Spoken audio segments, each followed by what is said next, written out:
Olá, meus queridos, tudo bem com vocês? Professor Murilo mais uma vez aqui. E na aula de hoje, eu vou fazer aqui uma prática com vocês utilizando planilhas digitais, no caso Google Planilhas, que você pode estar acessando ali através do seu Google Drive, criando essa pasta, para a gente fazer alguma análise de dados, a gente começar a tratar dados brutos de forma a levantar os parâmetros da nossa amostra, como parâmetros de medida central, os parâmetros de posição, parâmetros de dispersão e também ali os parâmetros relativos, no caso o coeficiente de variação do nosso conjunto.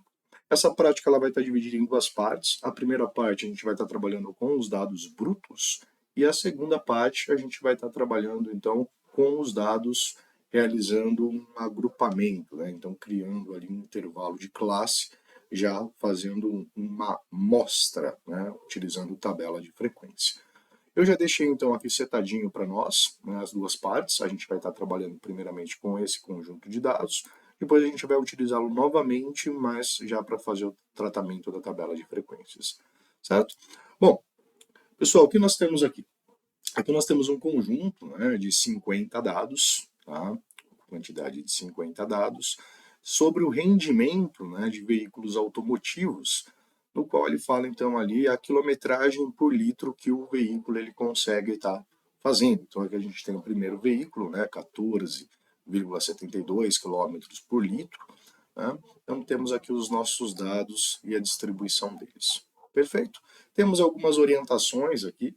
Normalmente a gente tem essa orientação para fazer o tratamento de dados. Então, no caso do tratamento de dados, ele fala que os outliers devem ser excluídos do nosso conjunto e valores fora do formato aceitável também devem ser excluídos. Então, eu preciso fazer uma análise dos conjuntos de dados para verificar se não tem nenhum valor que esteja muito fora do que é condizente, algum valor que não condiz.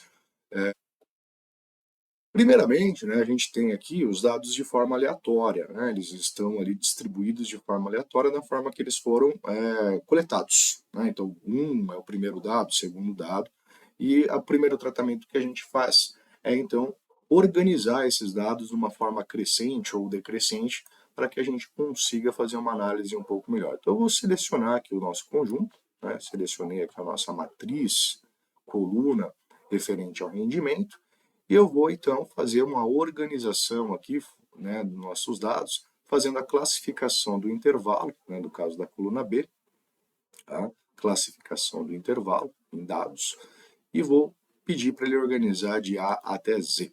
Tá? Automaticamente, eu sei que é meio ilógico A até Z, mas ele considera aqui de A até Z também a ordem crescente para valores numéricos. Então, nós temos aqui, então, o nosso conjunto, ordenado do primeiro até o último valor, de forma crescente. Posso dar passando aqui pelos dados e percebendo que nenhum está fora do padrão, não tenho nenhum dado aqui que esteja corrompido ou nenhum valor nulo no nosso conjunto, isso é importante. E também consigo perceber aqui dois valores meio estranhos, esses dois últimos valores aqui, em referência ao restante do nosso conjunto. Tá? São ali os nossos queridos, então, outliers. Então, a primeira parte, fazer essa organização, a gente já a fez, e agora a gente vai passar, então, para fazer a primeira parte do tratamento. Então, verificar a presença aí de valores outliers, valores que estejam fora, muito fora do conjunto, que podem prejudicar a nossa análise, distorcer o valor da média, o valor do desvio padrão, o valor da mediana. Tá?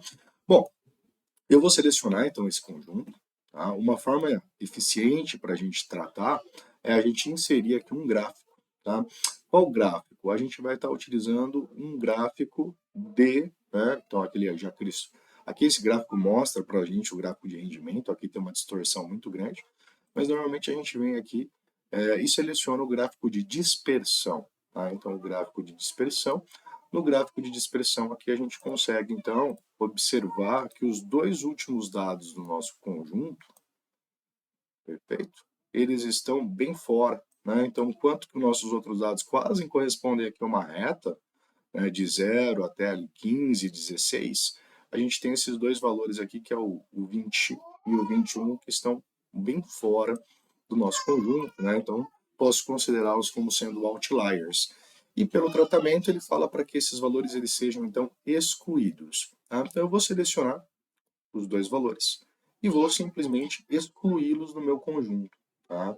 Eu vou aqui excluir a linha 50 e 51, passo então a ter 48 dados. Note que o nosso dado já está bem melhor distribuído, né? Mais homogêneo aqui, não tem nenhum valor muito fora. E eu tenho então um conjunto com melhor distribuição. Tá? Então a primeira parte, já fizemos a identificação, agora é fazer o levantamento então dos dados. Né? É interessante que a gente consiga usar algumas ferramentas, principalmente no Google Planilhas, que agilizem o nosso trabalho. Né? A gente não precise ali fazer uma relação muito grande. Interessante, aqui está ordenado, né?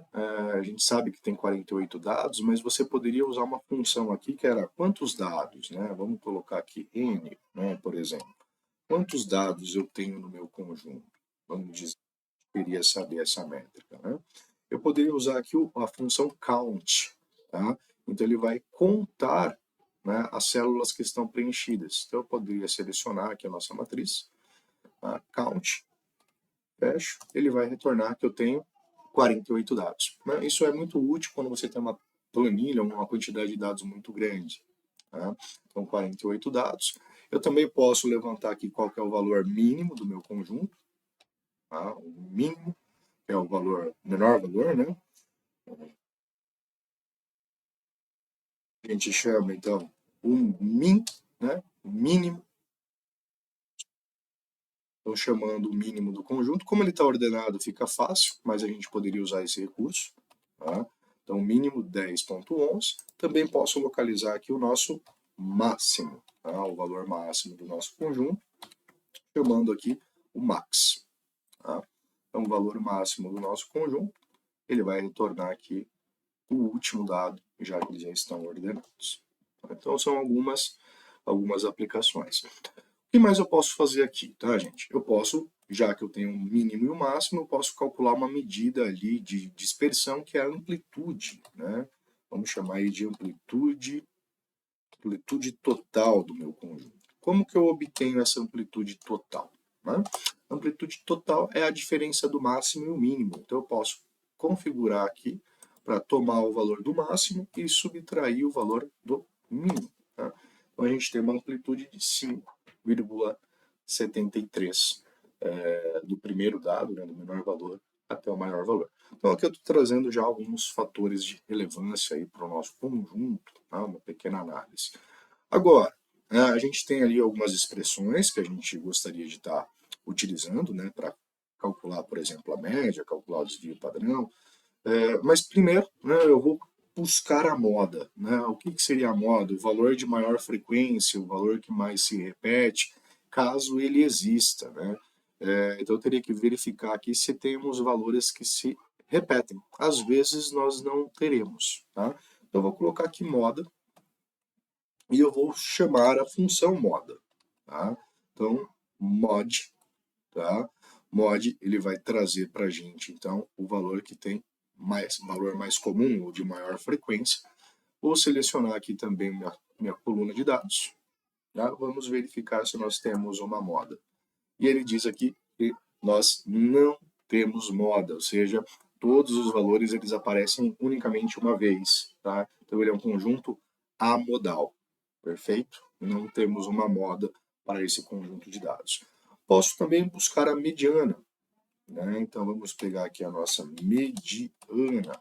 A mediana, né, o conjunto médio, lembre-se, né, no caso agora a gente tem aqui 48 dados. Né? A posição da mediana, vamos pensar aqui então, posição da mediana. Como que a gente faria a posição da mediana? Posição da mediana, a gente pegaria então a total da nossa quantidade de dados, que nessa representação é 48, a gente faz a soma com uma unidade e divide por 2 para achar o ponto médio. Então ele está no 24,5. Tá? O que seria o 24,5? Seria aqui, entre o 24 e o 25. Então ele é um ponto que está localizado exatamente no meio desses dois valores. Então a nossa mediana ela poderia ser dada, né, no caso, vou colocar aqui mediana, ela seria dada pela soma, né, desses dois valores centrais, né, que é o 24 e 25, então eu pegaria aqui o da posição 24, deixa eu só colocar aqui um parênteses, da 24, somaria com o da posição 25 e tiraria a média simples dos dois, né, então dividido por 2, teria que a nossa mediana corresponderia a 13,0305, tá? E eu também poderia usar a expressão, tá? No caso, eu poderia utilizar aqui uma função, que é a mediana, a média, o valor médio do nosso conjunto, tá? E vou puxar aqui o nosso conjunto, fechando, ele vai retornar que o valor é condizente, tá? Então, como a gente faria na mão, e utilizando aqui, no caso, a função da própria planilha para localizar esse valor, certo? Bom, qual que seria o próximo passo, né? Então a gente já fez aqui levantamento que não temos moda, achamos a posição da mediana, quem é a mediana. A gente iria então ali para a nossa média.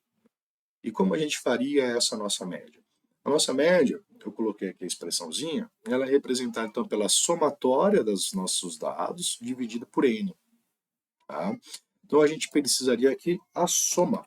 Tá? Então vou colocar aqui soma dos dados. Soma dos dados ou simplesmente soma, tá? Então eu poderia utilizar aqui igual soma de quem? Né? A soma do nosso conjunto no enter. Ele vai retornar aqui que a soma deu 635,29, tá? Então a nossa média, ela seria dada por a soma dos dados, tá? Dividido pelo número de dados que a gente tem aqui em cima, que é 48. E nós vamos ter aqui uma média de 13,23. Lembrar, pessoal, uma boa prática na estatística é que quando você vai levantar esses parâmetros, você sempre deixa uma casa decimal a mais do que o seu conjunto, tá, para análise.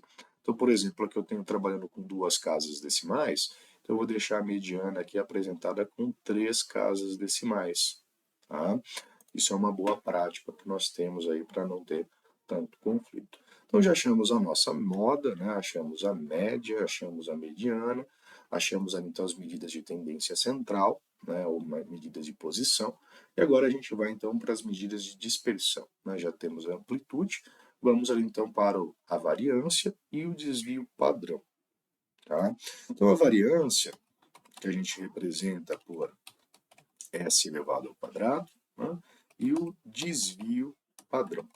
O desvio padrão nada mais é que a raiz quadrada da variância. Estou aqui fazendo ali. A variância ela é a somatória de x, né, do nosso dado, menos a média elevada ao quadrado dividido por n menos 1. Tá? Como que a gente consegue proceder isso de uma forma mais eficiente? Tá? Acrescentar aqui uma coluna, tá? Vou acrescentar uma coluna direita só para a gente ganhar mais um espacinho, e vou colocar aqui na frente que eu quero fazer, né? O que eu desejo fazer aqui? Eu quero fazer o x menos x médio, tá? X médio. Quero fazer a diferença do valor de x com o valor da média, tá? Que é essa parte de dentro da expressão. Tá? Então, o que eu vou configurar a minha célula? Eu vou pedir para ela pegar o valor aqui do nosso rendimento, que está ao lado, e subtrair do valor da nossa média, que a gente calculou aqui. Ó. Vou pedir para ele fazer essa operação. E ele vai retornar essa diferença para nós. E vou pedir para que ele replique isso para a nossa tabela toda. Tá? Olha que legal. Tá? Então, eu tenho aqui todas as diferenças. Opa, sem querer uma célula.